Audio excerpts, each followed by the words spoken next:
Welcome to our YouTube channel. आज हम एडुटेरिया का बिहार स्पेशल बिहार का भूगोल चैप्टर 3 करेंगे। इससे पहले हमने सामान्य परिचय, आधुनिक बिहार का इतिहास, प्राचीन बिहार का इतिहास और मध्यकालीन बिहार का इतिहास कंप्लीट कर लिया था। तो आज हम बिहार का भूगोल करेंगे। तो चलिए शुरू करते हैं। बिहार भौगोलिक रूप से एक मैदानी राज्य है। यह गंगा के मैदानी क्षेत्र में बसा एक समृद्ध क्षेत्र है। यह नेपाल के तराई क्षेत्र से विंध्य पहाड़ी एवं धारवाड़ के चट्टानी क्षेत्र तक विस्तृत है। बिहार पूर्वी भारत में स्थित राज्य है जो भौगोलिक रूप से 3 भागों में विभाजित है। अब आगे देखते हैं बिहार का भौतिक विभाजन। बिहार का भौतिक विभाजन 3 भागों में होता है: पर्वतीय या तराई क्षेत्र, मैदान और पठार क्षेत्र। पर्वतीय तराई क्षेत्र में सोमेश्वर की श्रेणी, रामनगर दून और दून घाटी आती है। मैदान में उत्तरी गंगा का मैदान, दक्षिणी गंगा का मैदान और पठार में धारवाड़ का चट्टान और विंध्य चट्टान सम्मिलित है। अब हम देखते हैं बिहार का भौतिक विभाजन मैप की दृष्टि से।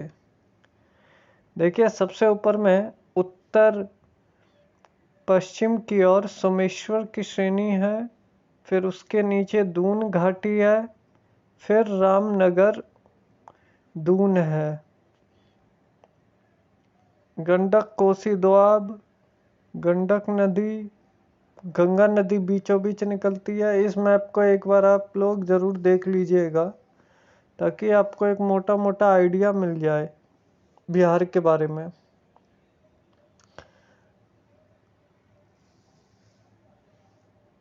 अब हम देखते हैं पर्वतीय या तराई क्षेत्र।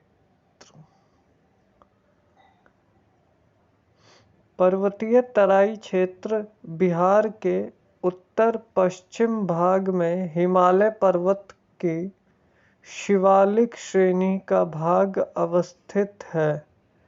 इसका कुल क्षेत्रफल लगभग 932 वर्ग किलोमीटर है।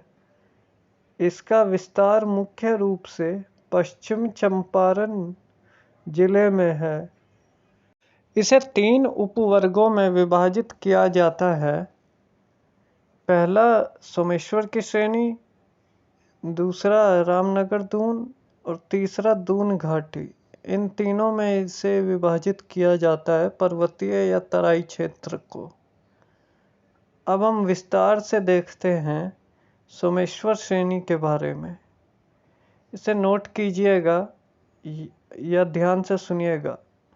सोमेश्वर श्रेणी त्रिवेणी संगम पर यह नेपाल एवं बिहार की सीमा निर्धारित करती है। इसकी ऊंचाई 874 मीटर है। यह बिहार की सबसे ऊंची चोटी है। इस पॉइंट को नोट कीजिएगा। सोमेश्वर श्रेणी बिहार की सबसे ऊंची चोटी है और इसकी ऊंचाई 874 मीटर है। अब आगे देखते हैं रामनगर दून। इसका विस्तार हरहा नदी घाटी में है। इस क्षेत्र की अधिकतम ऊंचाई 240 मीटर है। दून घाटी, इसका विस्तार सोमेश्वर श्रेणी एवं रामनगर दून के बीच है। इस घाटी को हरहा नदी की घाटी भी कहा जाता है। दून घाटी को ही हरहा नदी की घाटी भी कहते हैं, ध्यान रखिएगा। अब आते हैं हम मैदान पर। मैदान के बारे में जानते हैं। मैदानी क्षेत्र बिहार के कुल भूभाग का 96% भाग मैदानी है। इस पॉइंट को नोट कीजिएगा। इस मैदानी भाग का निर्माण गंगा और उसकी सहायक नदियों के निक्षेप से हुआ है। इस मैदान के मध्य से गंगा नदी बहती है। जैसा कि हमने मैप में ऊपर देखा था, गंगा नदी की अवस्थिति के आधार पर इसे 2 उपवर्गों में विभाजित किया जाता है। पहला है उत्तरी गंगा का मैदान। उत्तरी गंगा का मैदान गंगा नदी से उत्तर में नेपाल सीमा तक इसका विस्तार है। इस मैदान का ढाल उत्तर से दक्षिण तथा उत्तर पश्चिम से दक्षिण पूर्व की ओर है। इस पॉइंट को नोट कीजिएगा। इस मैदानी भाग को 3 दोआबों में बांटा जाता है। अब प्रश्न उठता है कि दोआब किसे कहते हैं? दोआब से तात्पर्य है 2 नदियों के बीच की भूमि या मैदान। ये सभी दोआब क्षेत्र अपने जलोढ़ मृदा एवं उर्वरता के लिए प्रसिद्ध है। इस पॉइंट को नोट कीजिएगा। पहला है घाघरा गंडक दोआब, दूसरा गंडक कोसी दोआब, कोसी महानंदा दोआब। अब हम देखते हैं दूसरे उसमें दक्षिण गंगा का मैदान। गंगा नदी से दक्षिण और दक्षिण के पठारी पहाड़ी क्षेत्र के मध्य दक्षिण गंगा का मैदान अवस्थित है।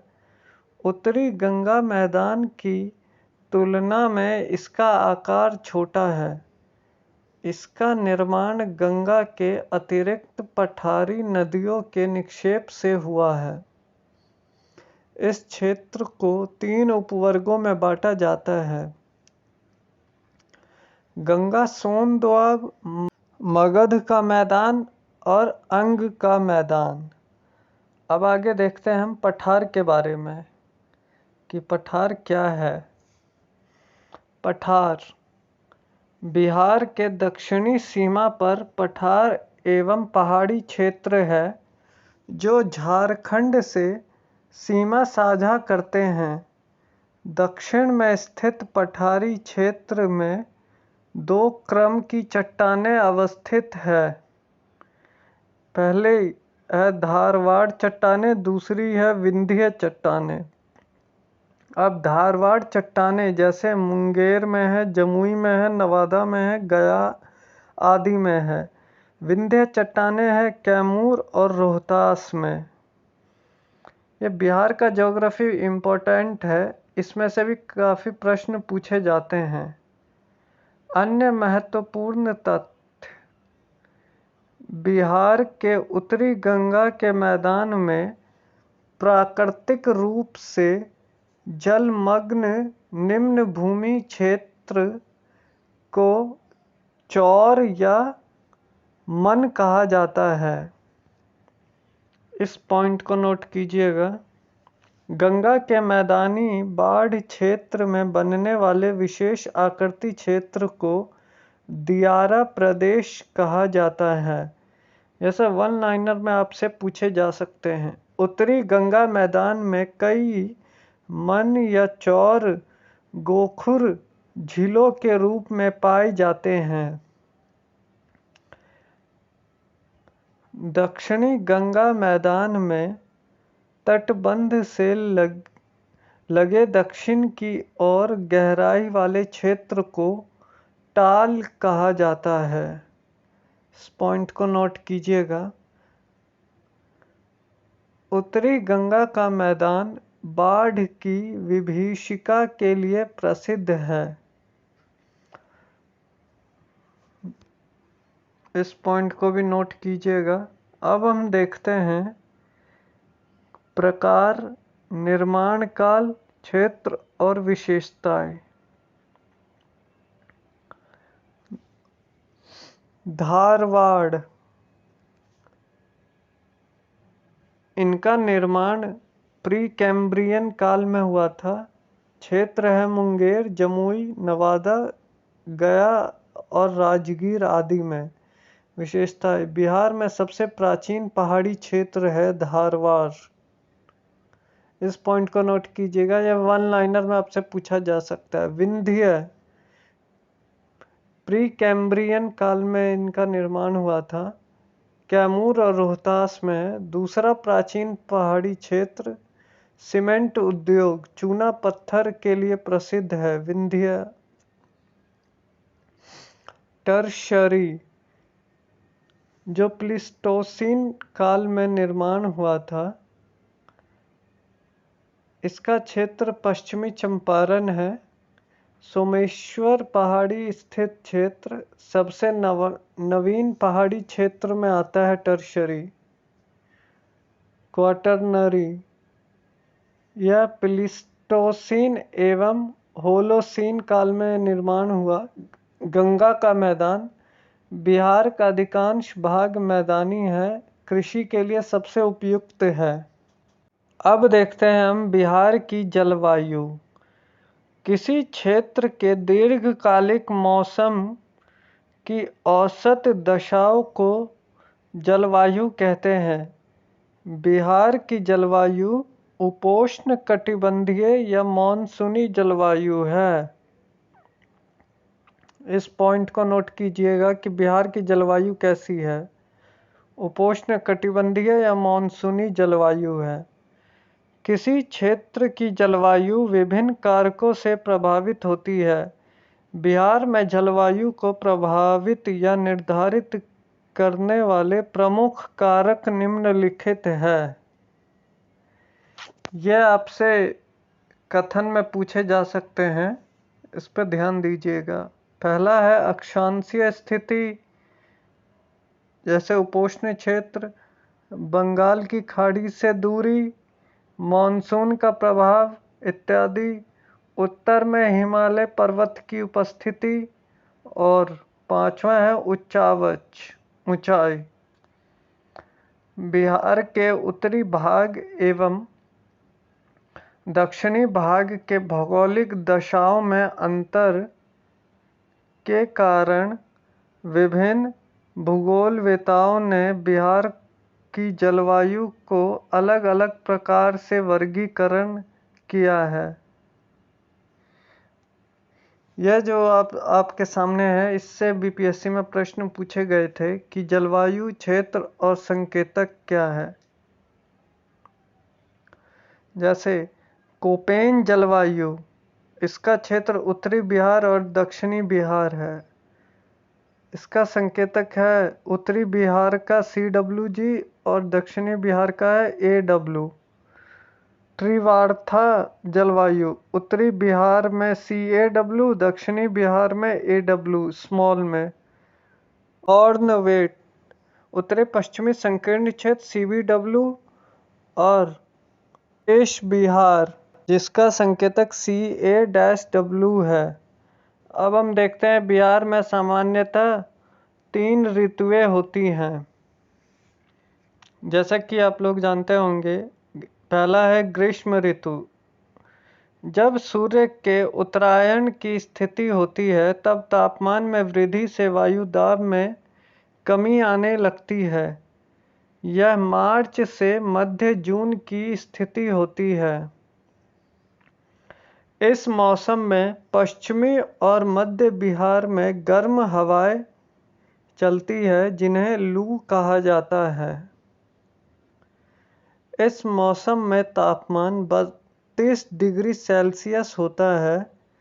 सबसे गर्म स्थान गया है, जहां 47 डिग्री सेल्सियस गर्मियों में उसका तापमान हो जाता है। इस पॉइंट को नोट कीजिएगा, वन लाइनर में पूछा जा सकता है कि बिहार का सबसे गर्म जिला कौन सा है, तो वह है गया।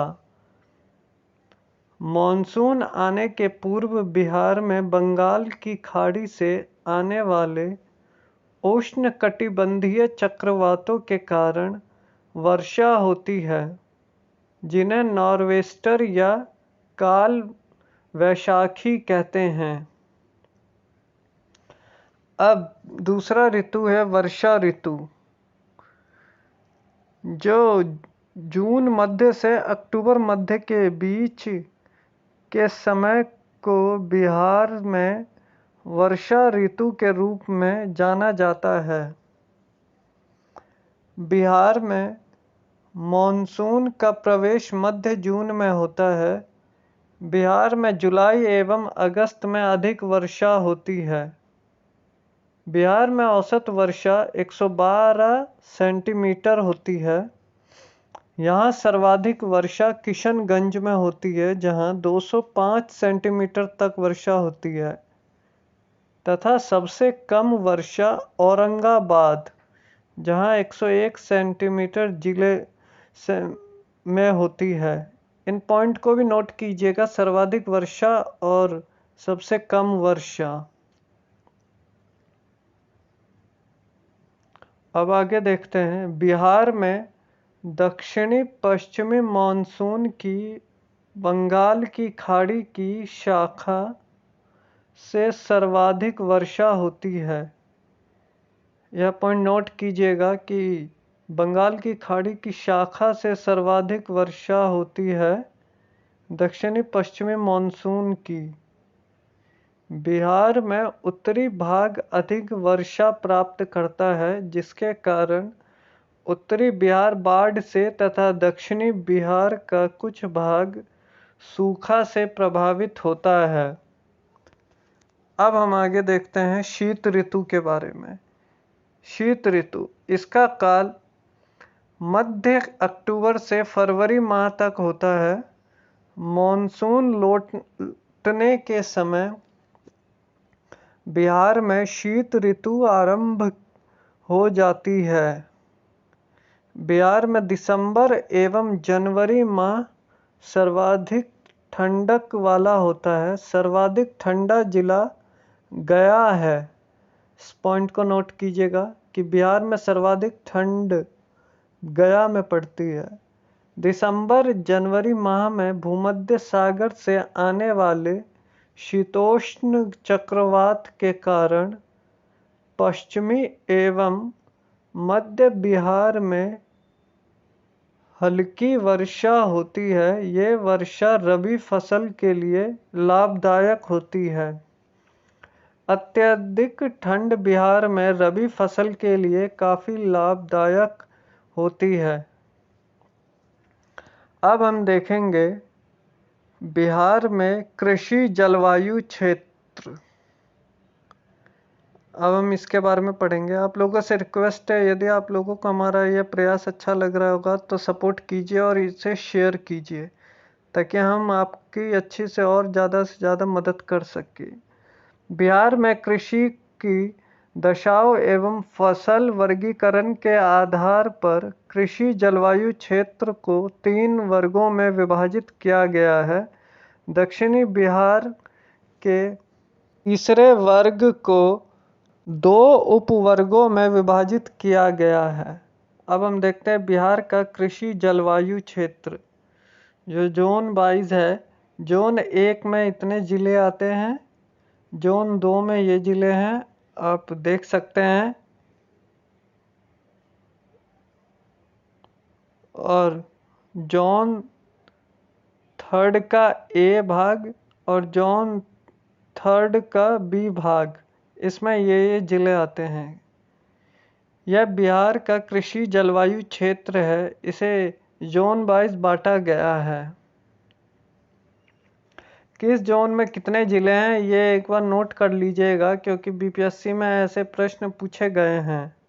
कृषि जलवायु क्षेत्र के अनुसार कौन सा जोन में कितने ज़िले हैं, इसलिए यह इम्पोर्टेंट हो जाता है। तो चलिए शुरू करते हैं। जोन 1 में 13 ज़िले हैं।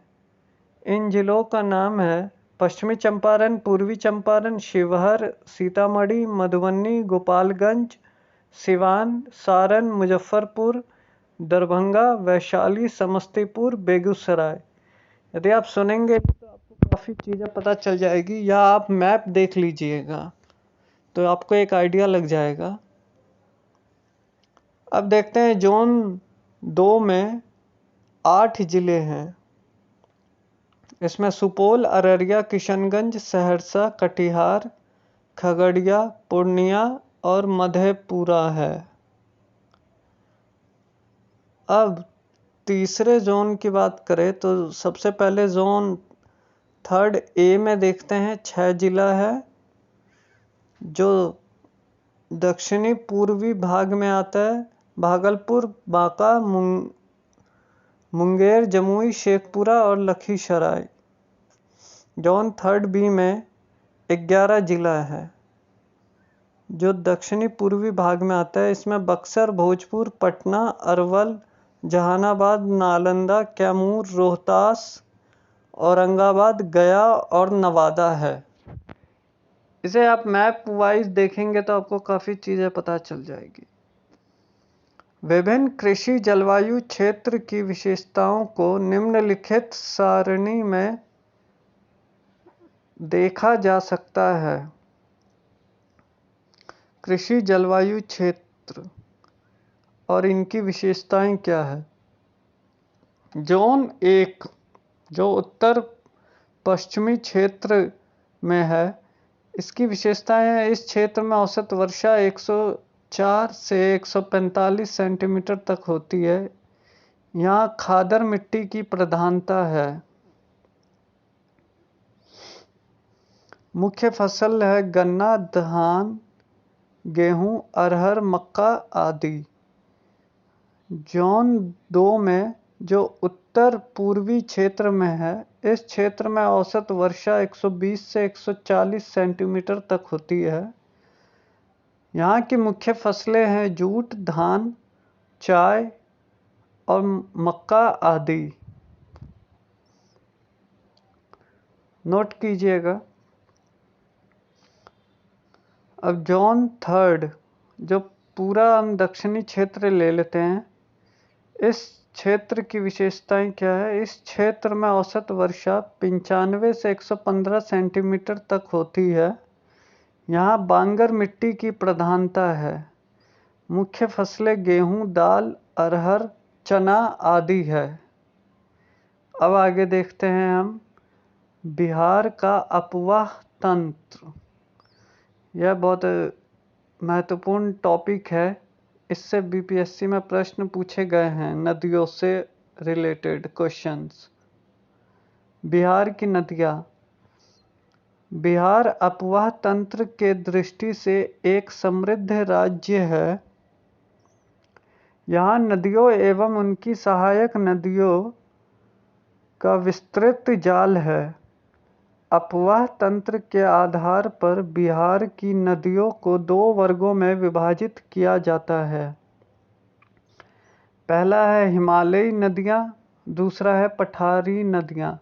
अब इनकी विशेषताएं के बारे में पढ़ते हैं। हिमालयी नदियाँ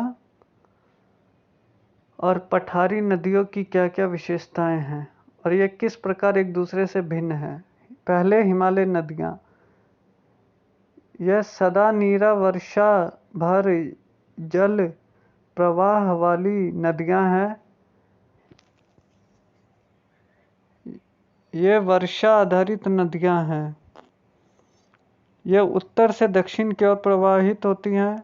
यह दक्षिण से उत्तर की ओर प्रवाहित होती हैं। हिमालयी नदियाँ। ये नदियाँ पूर्ववर्ती होती है। पठारी नदियाँ। ये नदियाँ अनुवर्ती होती है। हिमालयी नदियाँ। ये नदियाँ बड़े बड़े डेल्टा बनाती है। पठारी नदियाँ। ये नदियाँ छोटे डेल्टा बनाती है। हिमालयी नदियाँ। ये नदियाँ बाल्यावस्था में है और पठारी नदियाँ प्रौढ़ अवस्था में है। हिमालयी नदियाँ। ये मार्ग परिवर्तन एवं गोखुर झील बनाने वाली नदियाँ हैं। पठारी नदियाँ। ये सीधी गमन करने वाली नदियाँ हैं। और देखते हैं हम इनकी विशेषताएं। हिमालयी नदियाँ। यह अत्यधिक जल संग्रहण के कारण बाढ़ का कारण बनती हैं। पठारी नदियाँ। बाढ़ की कम संभावना होती है इनमें। हिमालयी नदियाँ जैसे कि इनके कुछ उदाहरण देख लेते हैं। गंगा, गंडक, कोसी, महानंदा, बागमती आदि। और पठारी नदियों के कुछ उदाहरण हैं जैसे सोन, पुनपुन, फल्गु और अजय नदी आदि। अब हम मैप से देखेंगे बिहार की नदियाँ, जैसे घाघरा हो गया, गंडक हो गया, बूढ़ी गंडक, बागमती, कमला, कोसी, मेची ऊपर नेपाल में, महानंदा, ये गंगा बीचों बीच है। इनके बारे में आगे पढ़ेंगे विस्तार से। अभी आप मैप में अब केवल यह देख लीजिए। और दक्षिण बिहार की नदियाँ जैसे कर्मनाशा, सोन, पुनपुन, फल्गु, किऊल आदि नदियाँ हैं। अब आगे देखते हैं हम कि नदी और इनका उद्गम, ये निकलती कहाँ से और यह संगम या इनका मुहाना कहाँ है, और बिहार में इनकी क्या लंबाई है, यह नोट कीजिएगा। सबसे पहले देखते हैं गंगा नदी के बारे में।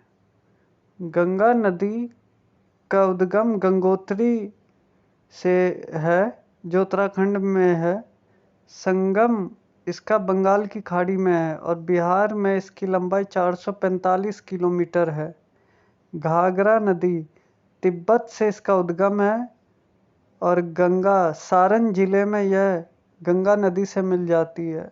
83 किलोमीटर है बिहार में इसकी लंबाई। गंडक नदी नेपाल में इसका उद्गम है और गंगा नदी में सोनपुर के पास यह गंगा नदी से मिल जाती है। 260 किलोमीटर है बिहार में इसकी लंबाई। बूढ़ी गंडक सोमेश्वर पहाड़ी से इसका उद्गम है और गंगा खगड़िया के पास यह मिल जाती है गंगा में। 320 किलोमीटर इसकी लंबाई है।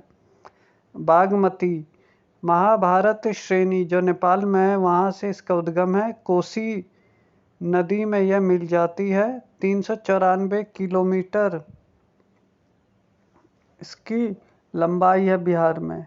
कमला नदी महाभारत श्रेणी से इसका उद्गम है और कोसी नदी में मिल जाती है। कोसी नदी गोसाई स्थान नेपाल में है, यहाँ से इसका उद्गम है और यह गंगा नदी में कुशेला कटिहार में मिल जाती है। 260 किलोमीटर लंबाई है बिहार में इसकी। महानंदा नदी पश्चिम बंगाल के दार्जिलिंग जिले की पहाड़ी से इसका उद्गम है और गंगा में मालदा में मिल जाती है। कर्मनाशा विंध्य पहाड़ी से उद्गम है, गंगा में यह चौसा के पास मिल जाती है। सोन नदी अमरकंटक पहाड़ी मध्य प्रदेश से उद्गम है, गंगा में यह दानापुर में मिल जाती है।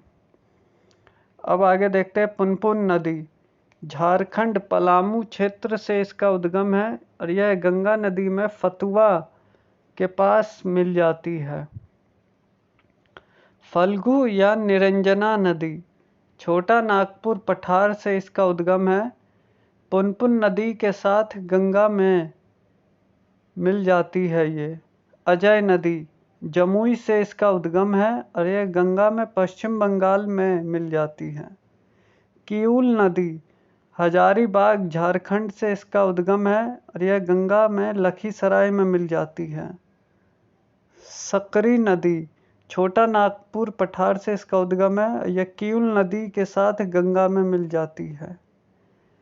अब नदियों के बारे में विस्तार से पढ़ते हैं, इसे नोट कीजिएगा या सुनिएगा। गंगा नदी उत्तराखंड के गंगोत्री ग्लेशियर से निकलती है। इसकी लंबाई 2525 किलोमीटर है, जिसमें बिहार में इसकी लंबाई 445 किलोमीटर है। देवप्रयाग में अलकनंदा और भागीरथी दोनों नदियों के मिलने के बाद इस नदी को गंगा के नाम से जाना जाता है। इस पॉइंट को नोट कीजिएगा। गंगा नदी बिहार की सबसे प्रमुख नदी एवं प्रवाह तंत्र का आधार है। अब आगे देखते हैं गंगा नदी के बारे में।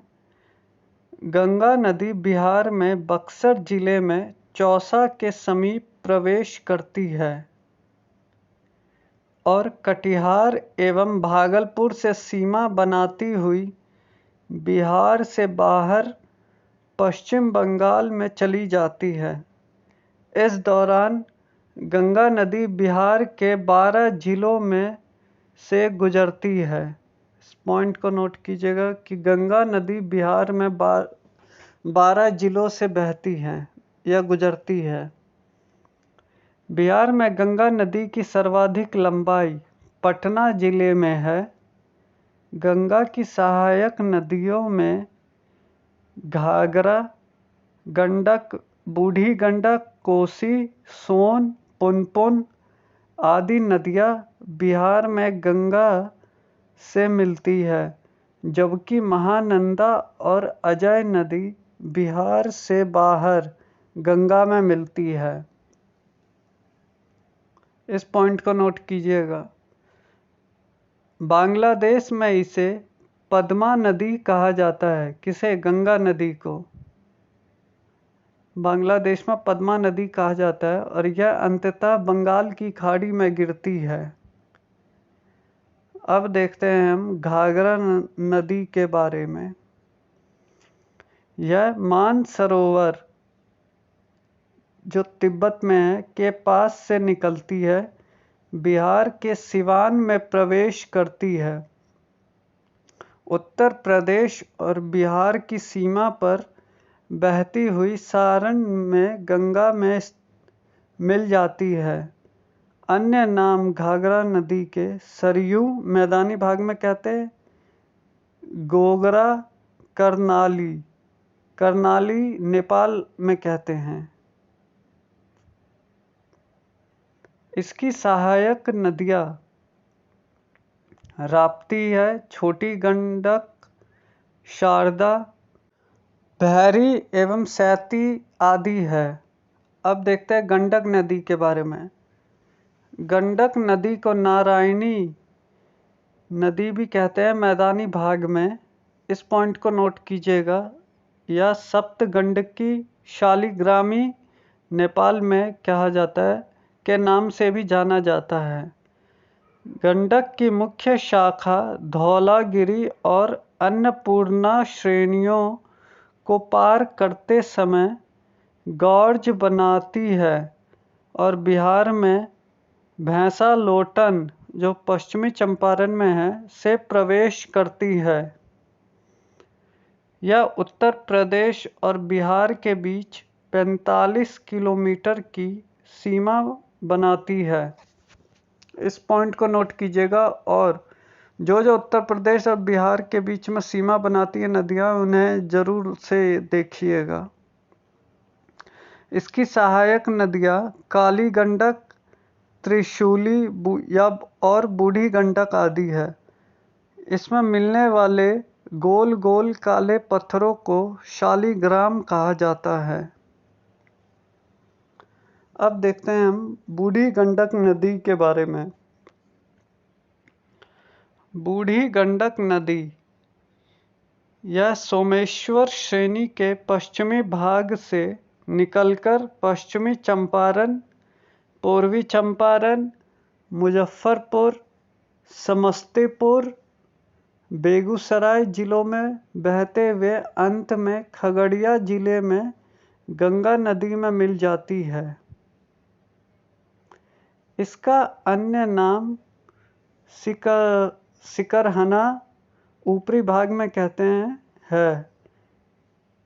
इसकी सहायक नदियाँ मसान, बालोर, तिऊर और धनौती आदि है। अब देखते हैं हम बागमती नदी के बारे में। बागमती नदी यह नेपाल में हिमालय के महाभारत श्रेणी से निकलती है। यह बिहार में सीतामढ़ी जिले में प्रवेश करती है तथा अंत में गंगा नदी में विलीन हो जाती है।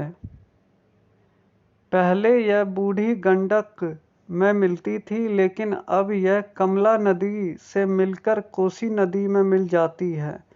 इस पॉइंट को नोट कीजिएगा, ये वन लाइनर में आ सकता है।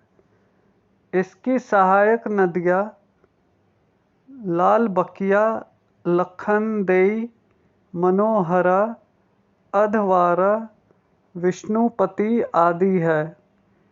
नेपाल में इस नदी के तट पर काठमांडू एवं पशुपतिनाथ मंदिर स्थित है। बागमती नदी नोट कीजिएगा। अब हम देखते हैं कोसी नदी के बारे में। यह नेपाल के उत्तर पूर्व में स्थित गोसाई स्थान से निकलती है। इसे नेपाल में सप्तकोशिकी कहा जाता है। नोट कीजिएगा कि कोसी नदी को नेपाल में क्या कहा जाता है, क्योंकि यह 7 धाराओं के मिलने से बनती है। कोसी नदी बिहार में सुपौल जिले में प्रवेश करती है तथा कुर्सेला में गंगा नदी में विलीन हो जाती है। इस पॉइंट को नोट कीजिएगा। कोसी नदी अपने मार्ग परिवर्तन एवं बाढ़ के लिए कुख्यात है, इसलिए इसे बिहार का शोक या बिहार का अभिशाप कहा जाता है। इसकी सहायक नदियाँ अरुण, तमोर, लिखू, दूधकोशी, तामाकोशी, इंद्रावती, सुनकोशी आदि है। अब देखते हैं हम महानंदा नदी के बारे में। यह पश्चिम बंगाल के दार्जिलिंग जिले की पहाड़ी से निकलकर किशनगंज, पूर्णिया और कटिहार होते हुए मालदा, जो पश्चिम बंगाल में गंगा नदी में मिलती है। यह उत्तर बिहार की सबसे पूर्वी नदी है। इस पॉइंट को नोट कीजिएगा। इसकी सहायक नदी पैनोर, नागर, बालासर और मैची है। अब देखते हैं कर्मनाशा नदी। कर्मनाशा नदी, इसकी उत्पत्ति विंध्य पहाड़ी से होती है और यह बिहार एवं उत्तर प्रदेश की सीमा निर्धारित करती हुई चौसा, जो बक्सर में है, में गंगा नदी से मिलती है।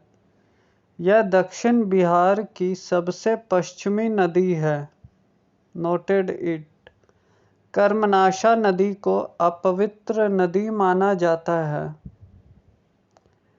अब देखते हैं सोन नदी के बारे में।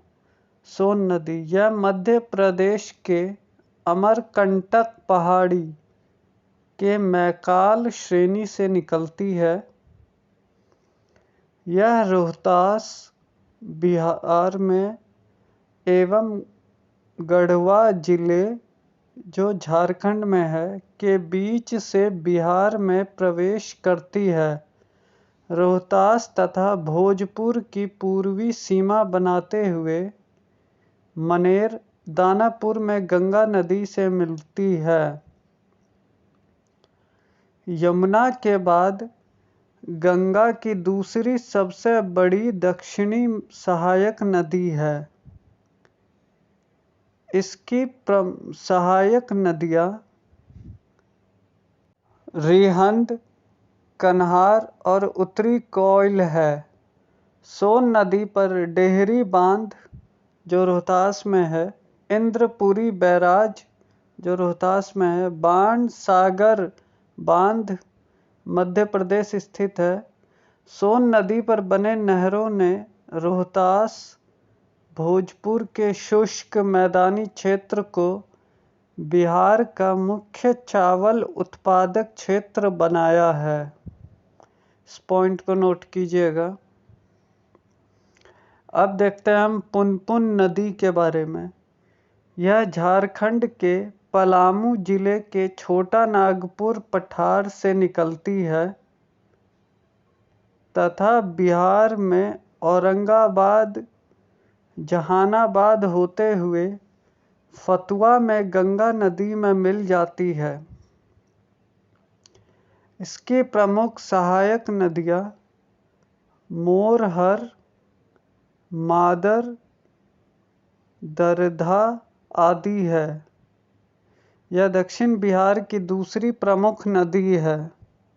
अब देखते हैं हम फल्गु नदी के बारे में।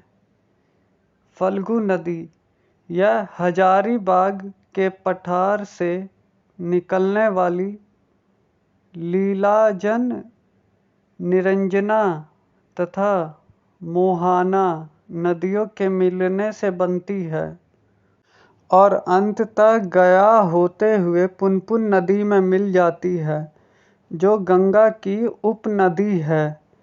गया में फल्गु नदी के पास विष्णुपद मंदिर स्थित है, जहाँ पितृपक्ष के दौरान लाखों की संख्या में हिंदू धर्म के तीर्थयात्री आते हैं। फल्गु नदी पर भारत का सबसे बड़ा रबर डैम गयाजी डैम बनाया गया है। इस पॉइंट को नोट कीजिएगा। फल्गु नदी के किनारे ही गौतम बुद्ध को ज्ञान की प्राप्ति हुई थी। अब जल्दी से देखते हैं बिहार में नदियों के किनारे स्थित प्रमुख शहर कौन कौन से हैं। पटना शहर गंगा नदी के किनारे स्थित है। सोनपुर शहर गंडक नदी के किनारे स्थित है। और यह इम्पोर्टेंट है, वन लाइनर में आ सकते हैं, इसलिए इसको देखते हुए चलिएगा। वीडियोस को आप 3-4 बार देखेंगे तो आपको काफ़ी चीज़ें पता चल जाएगी। और बिहार का मैप जरूर देखना। मोकामा शहर गंगा नदी के किनारे स्थित है। मुजफ्फरपुर बूढ़ी गंडक नदी के किनारे स्थित है। मुंगेर गंगा नदी के किनारे। खगड़िया बूढ़ी गंडक नदी के किनारे है। भागलपुर गंगा नदी के किनारे है। समस्तीपुर बूढ़ी गंडक नदी के किनारे है। बक्सर गंगा नदी के किनारे है। इसमें आप लोग अपना अपना जिला भी देख सकते हैं। दरभंगा बागमती नदी के किनारे है। छपरा घाघरा नदी के किनारे है। गया फल्गु नदी के किनारे स्थित है। हाजीपुर गंडक नदी के किनारे स्थित है। फतुआ पुनपुन नदी और गंगा नदी के किनारे स्थित है। तो यह बिहार का भूगोल जिसका हमने पार्ट 1 किया है। पार्ट 2 में हम इसे कंप्लीट कर देंगे, जिसमें हम बिहार की नदी घाटी परियोजनाएं के साथ साथ अन्य और टॉपिक्स भी करेंगे हम। धन्यवाद।